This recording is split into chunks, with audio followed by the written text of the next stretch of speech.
afternoon. We have a brief sketch from Deepak Nayyar. He was with us last year. He is an economist, ancient director of New Delhi Nawal Nehru University. And well, finally he told me that he doesn't have the art of ubiquity, so it was possible for him to be here and in New York at the same time. And so he sent me a very brief sketch about what he wanted to say. So I'm going to read it for you. It's a very short one.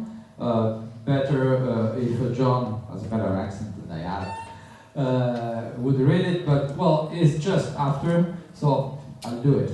Otherwise it will be a bit confusing. So it's about crisis and recovery in the world now. It's very short. It's an important part of our group too. It will be there next year. Hopefully. Okay. So, unlike the time of the Great Depression, nowadays, developing countries are much more significant and integrated into the world economy. By consequence, any meaningful analysis of crisis and recovery in the world economy must focus on the developing world, even if the impacts were more hardly felt in industrialized countries.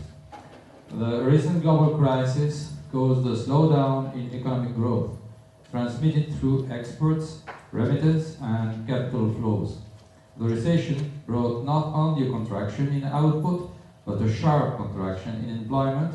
Between 2007 and 2009, the number of unemployed people in the world rose from less than 180 million to 210 million. This picture is even bleaker when we consider the unemployment rate for youth, which jumped to unprecedented levels in some countries. Developing countries coped better than industrialized countries, and transition economies the impact was less adverse and the recovery was somewhat weaker. The crisis thus provides an opportunity to rethinking policies at the national level and contemplating collective action at the international level, so that outcomes are more conducive to development. China, India, and Brazil provide us great insight.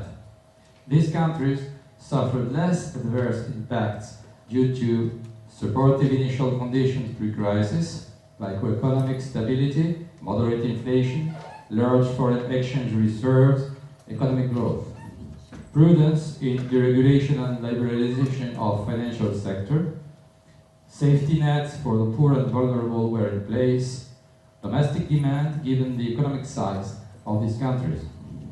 Furthermore, the economic recovery was faster because of the adoption of expansionary counter-cyclical macroeconomics policies, the size of the home market, and the fact that the financial sectors did not absorb scarce resources from stimulus packages, thus not creating financial asset bubbles.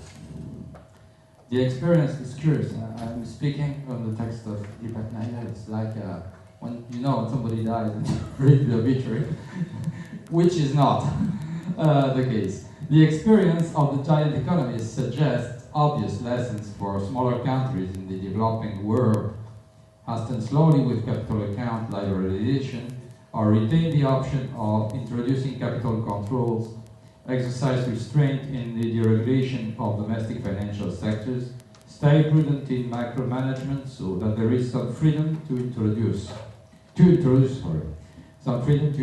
counter-cyclical macroeconomics policies, create social safety net for the poor and the vulnerable. Recovery is sustainable only if it is based on a rebalancing of the world economy that extends beyond current account deficit and surpluses to income, expenditure gaps and income distribution within countries. An increase in the share of wages in GDP would be conducive to growth everywhere. This is possible if wages keep pace with productivity growth and full employment is the primary objective. In the global context, international collective action is an imperative for crisis management and crisis prevention. And he added that if we're interested in policy implications of this rethinking of development, read his article in Global Policy Journal from January 2011. The title is The Financial Crisis, the Great Recession and the Developing World. So, okay. That's on behalf of Prof. Deepak Nair. So, obviously, I can't answer the question, of course. It's quite interesting because it provides not only the subject, which is in the title, but as I was reading it, I was thinking about the economic policies in Europe nowadays, and they were a bit different than what he was telling about at the end. And it's a pity he's not here because I would like to discuss of that with him. Okay, so now it's up to you, John.